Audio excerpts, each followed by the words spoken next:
Okay, let's start with the slightly bad news. A bit more effort goes into creating quality YouTube videos than most people realize. The good news though is I'm about to give you a very clear structure and system to follow, so it's nice and simple, which is going to give you a big advantage over any competitors. But this training in particular is very detailed because we're covering a lot of useful information, but after you've watched it through once, you can obviously come back and revisit the different sections you want to go over again. Because today, we're going through the entire video production process from start to finish. And there are 6 main stages for every video you make. Number 1, the idea. Number 2, the script. Number 3, the recording. Number 4, the editing. Number 5, the thumbnail. And number 6, the upload checklist. Now, if you've been posting YouTube videos for a little while already, you'll be fairly familiar with that process. You may just not have thought of it broken down like that. But we're going to be getting into the best practices for each of those 6 stages. So no matter whether you've been doing YouTube for a while and you're just trying to improve with this course, or whether you're just starting out with YouTube and you've never posted a video, all of this stuff is still going to be very applicable. But let's start with stage 1 of those 6 stages. And stage 1 is the idea. We've already discussed in Training 2.2 how to come up with endless video ideas, but you can always revisit that section if your idea list is ever looking a little short. But let's assume that you've now been using those different strategies in 2.2 and you've got an idea list of lots of different ideas. Now though, we're going to get into creating videos and bringing those raw ideas to life. So for each idea on your idea list, stage 1 is to write down a clear video title before you move on to the next stages. Because this means you're going to be 100% clear exactly what the video is about. For example, if you're an Instagram coach, on your idea list you may have written down Instagram growth. But don't progress to the next stage of video production until you have a clear title for the video. For example, how to get more followers on Instagram as a beginner. That means when you're making the video, you always know that's the core of what you're talking about, so you don't go off track and end up with a confusing video that's all over the place. But then once you've got a title for the ideas you're going to be working on, move on to stage 2, which is writing the script. The first thing you do is determine how you're going to bring this video idea to life. Would the idea look better with you on camera presenting it? Will it look better using video clips or a screen recording? Maybe even a mix of all of those. Any of the options are fine. It's just useful to know before you start writing out any sort of script. Actually knowing what the video is going to look like. If you're mainly going to be on camera for the video and that you decide that's the best way of producing this video and bringing the idea to life, well, in that case, you can just bullet point the key things you want to include in the video, so you can use those as prompts when actually filming it. Whereas if you're mainly going to be using clips for the video and you're not going to be on camera, you may want to write out a more detailed script, as then you can literally read word for word what you've written into a microphone, since you're not going to be on camera being filmed, so it doesn't matter that you're reading a script. Or, of course, you may even decide you know this topic so well that you don't want any kind of planned script or bullet points for it. But I'd always be a little bit wary of that because it's much easier to start rambling if you don't have any structure. But once you decide what the best format is to present this particular video idea you're working on, you can start writing, whether that's a full script, bullet points, or just some very brief notes, whichever you feel is best. And just like with brainstorming ideas, the key to getting started with writing the script or the outline is not to worry about writing the perfect thing first time. It's much better to write something and edit it later to make it better, rather than staring at a blank page waiting for that perfect thing to type. No, just get started and soon you'll get into that flow state of writing where the words just seem to come more naturally. However, just make sure that before you go on to stage 3, you do 2 things. Number 1, spend a bit of extra time writing the first 20 to 30 seconds of the video to make sure it has an enticing hook, as the first 30 seconds are when people decide whether they're actually going to watch the video or not. And a lot of people click away right at the beginning if it doesn't have that hook. So something most people miss out on is spending a bit of extra time crafting a very good, enticing opening to the video. So that area in particular deserves more of your focus when you're writing out your bullet points or your script. The second thing you want to do before moving on to the next stage is double check that the script or the bullet points you've written out classifies as infotainment. Because if it's too heavy on information, you may need to add some more entertaining elements to it. Which is going back to what we talked about earlier in this module, where we're saying we don't just want to give people pure information and cold hard facts. We need to add some entertainment in as well. And one very simple way to do that is using more stories. So you just wrap the points you're making inside relevant stories and examples that bring that point to life. It doesn't even have to be a story about you. It can be something you heard or read online. But stories are such an underutilized way of making a video so much more immersive and entertaining, and thus getting better results with it. However, once you've double checked those two things, you can then move on to stage 3, which is recording the footage or the audio. So here you're now going to go and record the core of your video. Depending on the style of video you've chosen, this is either where you turn on your camera and start filming, or you turn on your microphone and start recording. Or turn on your screen recording software and start recording. It entirely depends on the type of video you want to make. From training 1.6, you should have already looked into the equipment you need, but you can revisit that if needed. And training 2.3 will also help you get into the right state and mindset before recording, so that your performance, if you're on camera, is going to be a lot better as well. It works as well for recording audio, just getting in the right state so your voice is a little bit more energetic and you don't have a very dull, monotone voice. You want to inject some personality into it, of course. So when recording videos, remember as well, we don't want to overcomplicate them and overwhelm people with too much technical information. Keep it at a level that's accessible to most people. But then once you've actually recorded the core of your video, we can move on to stage 4, the editing. So by this point, you'll have your recordings, which might be one long video file, an audio file, or multiple files. But either way, you're now going to want to import them into the editing software of your choice. Personally, I use Adobe Premiere Pro, which is very good and widely used, and definitely worth considering if you want to get more creative with your editing. But in truth, most free video editing software will still do the job if needed, since the functions we're going to be using are relatively basic. I mean, we're trying to make a YouTube video here, not a movie. So bearing that in mind, iMovie for Mac is a free option a lot of people use, or there's something called OpenShot, which works for both Mac or Windows. And I've also put a list of other options on the PDF underneath this training, just so you've got loads of free options to choose from to see which might suit you best and you prefer. But do bear in mind that if you want to upgrade to something a bit more professional that's got some extra more advanced features, you've got the option of doing that as well. And personally, I think Adobe Premiere Pro, you probably can't go wrong there. However, it's also worth pointing out, a lot of the time you'll have something installed on your computer already that can edit videos, because like I said, we're mainly going to be using pretty basic functionality. So double check if you've got anything already installed to keep things nice and simple. But regardless of what software you pick, just search on YouTube for a beginner tutorial of using that software so you can quickly understand how it all works, because there's loads of free resources showing you step by step how to do the different types of editing you want to do. But in most editing software, what you'll have is a timeline where you can rearrange the video files you're using into the correct order and cut bits out. For example, if you made some mistakes when you were recording, you can just cut those bits out and we get what's called a jump cut. You don't need any fancy transitions. In fact, they often look a bit tacky. You can keep it nice and simple. Just cut the bits out you don't want. Make sure it's all in the right order. The only other things you might want to experiment with in the editing software is adding in some extra text, graphics, or pictures. Or, as we're going to go over in the next training, you might want to add in some background music, sound effects, and some extra video clips as well.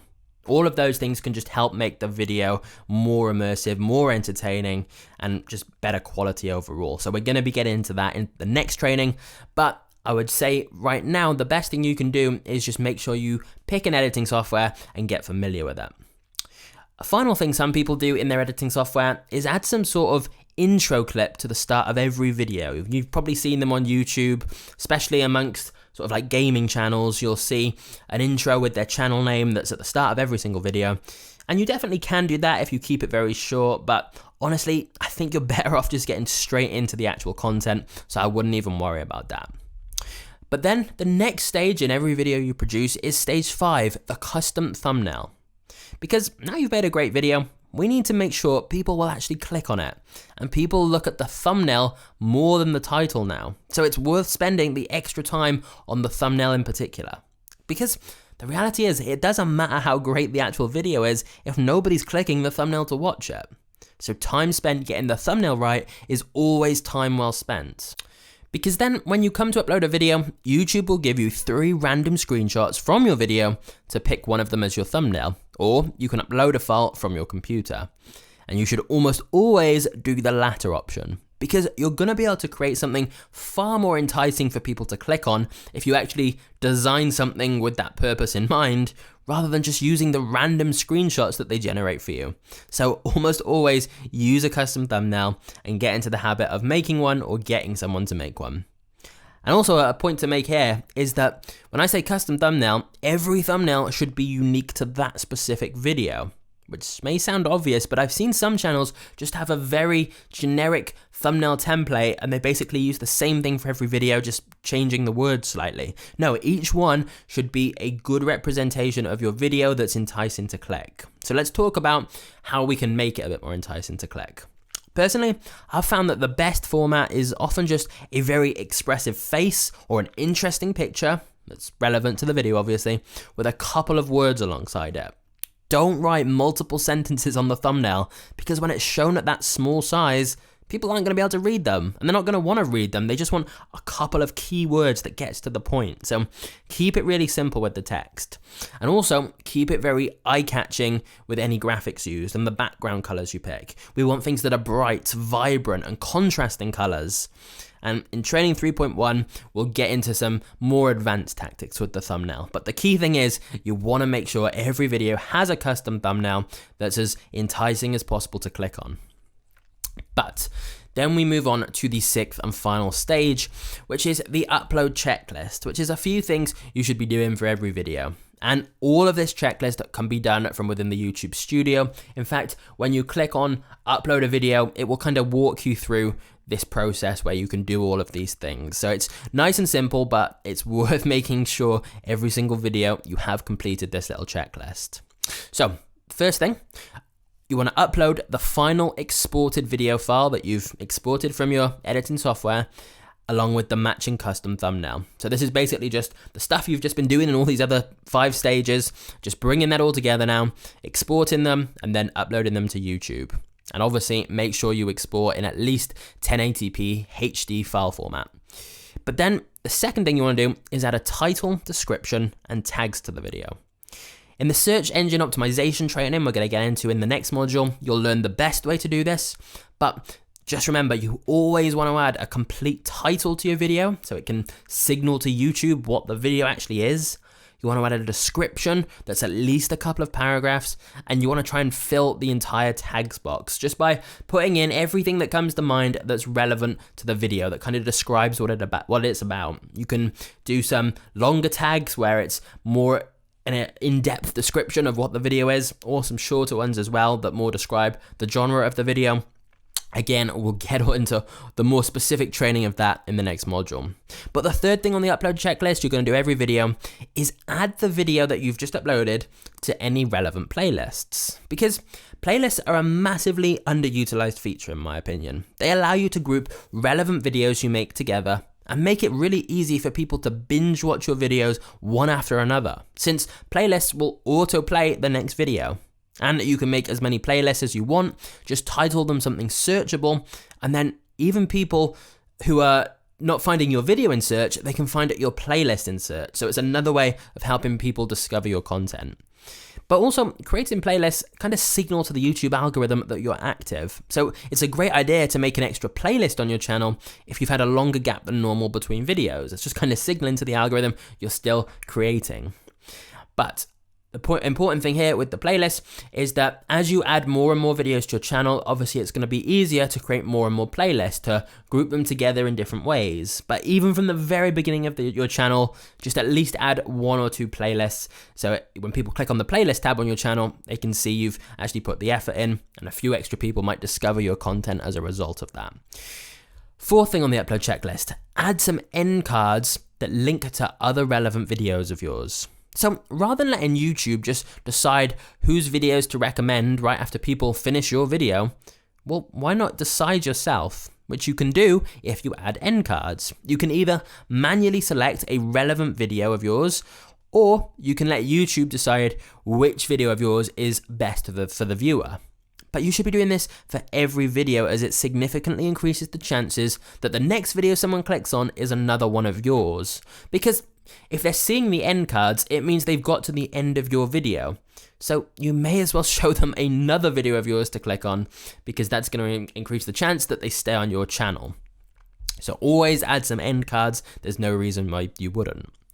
Fifth thing then, the final part of this upload checklist is to schedule the video. Because this way, if you schedule it, it'll be processed in full HD before going live, and you can also check everything looks okay and there are no issues before it goes properly live and everyone else sees it. And also when you schedule videos, it means you can have a consistent video upload time, because you can schedule your video for a set day and time regardless of the time you actually upload it. So for example, if you decide Wednesdays and Sundays are the days you're going to release your videos every week, you can upload them both on a Monday if you wanted, but then schedule them for one to go live on Wednesday, one to go live on Sunday. So always worth scheduling your videos rather than just posting them all at the time you're actually uploading them. So that's the upload checklist, and those are the 6 stages you're going to go through for every video. But how do we make this process more efficient? Because if right now you're feeling overwhelmed by this whole process, just know that's very normal. But it's not actually as scary and time-consuming as it may sound, especially once we factor in batching and outsourcing. Now, what I mean by outsourcing is fairly obvious. Some of those 6 stages we can just pass on to other people, but we'll get to that later in the course, because for your first few videos at least, I do think it's best to try and go through the full process yourself, just to get a feel for all 6 stages. But I also just wanted to point out right from the beginning that you won't be the one always doing all 6 of those stages yourself once we start scaling your YouTube business. For example, things like thumbnails. Honestly, it's more efficient for you to be getting someone else to do it and you focusing on bigger tasks. But perhaps the biggest efficiency trick of all is batching. And all I mean by this is that rather than working on one video at a time and going through each stage for every single video, in my opinion, it makes a lot more sense to work on multiple videos at a time and focus on one stage at a time. The only exception here is if you're making your first ever video, in which case, don't worry about that yet, just focus on making the first video. But after that, I think it's always worth batching content. So let's have a look at what that looks like in practice. So with stage 1, the idea phase, rather than just coming up with one idea at a time, it makes far more sense to block out a chunk of time to come up with lots of ideas all at once, because then you kind of get into the zone more and the ideas will start flowing. One idea can lead to another idea.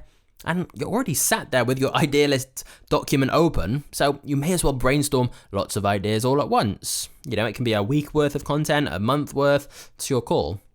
But then with stage 2, writing the script, just as above, block out a chunk of time to come up with a bunch of different scripts or outlines and bullet points, whatever you need for each video, all at once. Because again, it just makes more sense to batch the process while you're already there writing one script, write the next script. But where batching is perhaps most efficient is stage 3, recording the footage and the audio.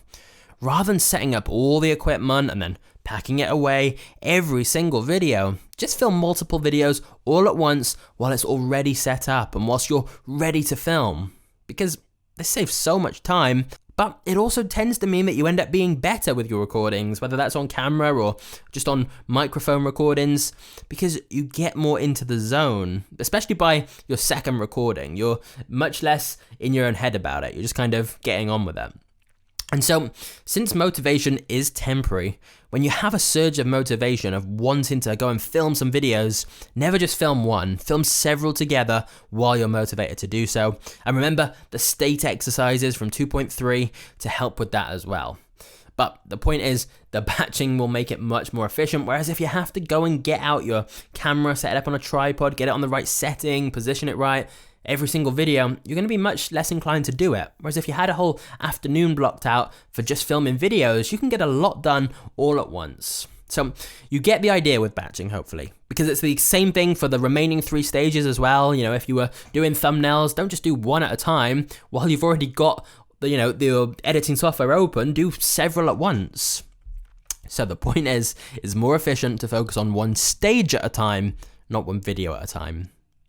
And as a starting point, you could try working on 3 videos at a time and go through each stage in order. So pick 3 ideas, then write 3 scripts, then record 3 videos, then edit 3 videos, then make 3 thumbnails, then upload 3 videos and do the upload checklist for each. I mean, I even know some successful creators who say they film a whole month of videos all at once, which I think is perhaps a little bit too much, but it's about finding what's manageable for you and what works best. The key to all of this though, if you are going to batch your content like this, is keep 1 document with a list of all your video ideas and simply write next to each one which stage in the process that video is at, because that way you can very easily keep track of everything. Next thing we need to talk about though, when you're producing videos, is how often should you post, which is essentially the classic debate of quality versus quantity. Now, obviously, if you could make an absolutely incredible video every single day, this would be a no-brainer, you should do that.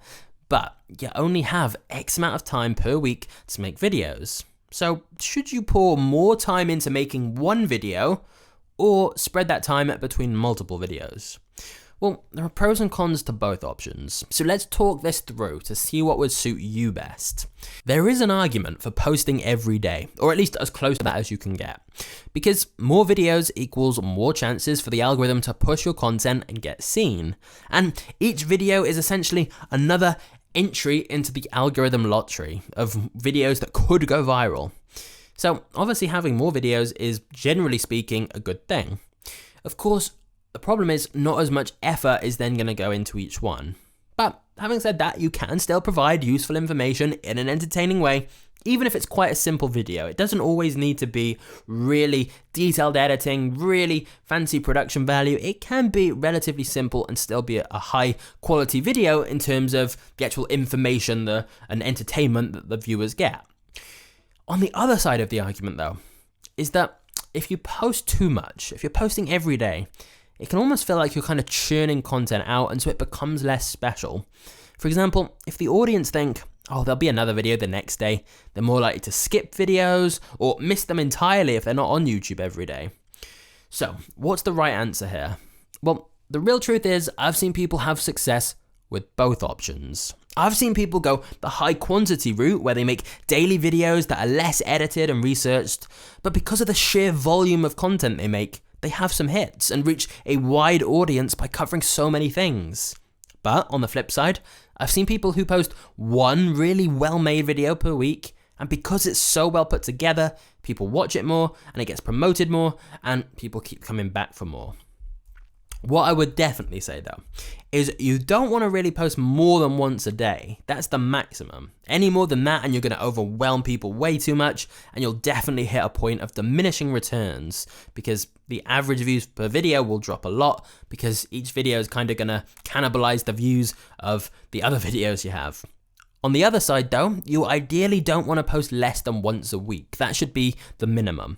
Because if you do, then you don't have as many video assets for people to find and watch, and your subscribers are more likely to forget your channel. And I also find that if you're taking more than 1 week to make a single video, you've passed the point of making a quality video and are instead trying to be a perfectionist, where you're worrying about the small details that are actually pretty insignificant. So within that range of once per day and once per week is normally pretty safe, and if you're completely unsure, I'd say 2 to 3 videos a week is perhaps a very nice middle ground option. Of course, the best posting schedule is one you can actually stick to and keep up with. So you have to be a little bit realistic here, because that way your audience are going to learn that you post on certain days, and YouTube can see you're reliably posting on a consistent basis, which they tend to reward, because they want to send traffic to channels that can be counted on for new videos. So consistency is key. But there's no magic number here about how much to post, because it really is different for every creator and different for the type of content that they're going to make. So different strategies can work. In fact, in the past, I've compared it to being a Leonardo DiCaprio film versus an Adam Sandler film. Both are very loved actors, but whereas Sandler will pop up in a whole bunch of films, sometimes even within the same year, DiCaprio often goes a couple of years in between films, and when they do come out, they're Oscar contenders. So it's the same with YouTube on a smaller scale. You can either be popping up very regularly with decent stuff, or a bit less often, but when you do post, it's really worth the wait. And when you try this out, you'll get a sense of what's best for your audience as well as what's best for you. For example, with a gaming channel with a younger audience, I've seen daily videos be totally fine, but for me in the business niche, a lot of my subscribers have a lot going on and daily videos is just too much for them. So it depends. But if you hate that answer like I kind of do, here's something more practical. I think for the first week or two of your channel, aim to post at least once every 2 days, ideally even daily if you can. Because this is really just to practice making videos and build up a small library of content on your channel so it doesn't look empty. Because there's no way you can make a perfect video from day one anyway, so it takes a bit of experimentation to get used to everything, and by having this goal at the beginning of posting every day or once every 2 days, it removes any pressure. It just forces you to take action and start creating and get used to the whole process. But once you have got used to the process of making videos, definitely slow it down and lean much more towards the quality side than quantity, in my opinion. Ask yourself, how many genuinely high quality, meaning well made, videos can I realistically make per week? And for most people, that's probably 1 or 2, possibly 3. But I think even having 1 or 2 great videos a week is better for long-term growth than pumping out lots of average videos. So the bottom line is, there's no set answer here, but obviously our goal is always to produce as much high quality content as we can. And I think asking yourself that question of how many high quality videos you can make in a week and then sticking to that number is probably the best route to go. But now one very final thing we should talk about when it comes to producing videos is when should you actually post them? We talked about scheduling your videos, but what's the right day and time to release them and put them live? Well, YouTube themselves say that the actual specific time you post doesn't really matter in terms of the overall video's success, but we do know that maximizing the amount of views a video gets in its first couple of hours, and especially the first 24 hours, is very beneficial. So in your analytics in the YouTube Studio, once you've built up some subscribers, you can click on the Audience tab and it will show you exactly when your current audience are most active on YouTube. So posting at those times would obviously make the most sense. However, I think a bit of common sense is also applicable here to figure out when is and isn't a good time to post. For example, what location are most of your audience in? When would they be asleep? When would they be at work? And when would they most likely to be able to watch videos? So I think using a bit of trial and error to see which day and time gets the best results is a good thing, but use that Audience tab in analytics as well. And then once you've found a time that seems to be working well, definitely try and stick to that so you have a consistent upload schedule, because both people and YouTube really like that consistency. So there you have it. That's the video production process you're going to be going through. And as we said, the more you do this, the more efficient it's going to become, especially once you start batching and outsourcing. But now you can get an idea of what we're going to be going through. And I will see you in the next training where we're going to be getting more into the editing side of making really great videos.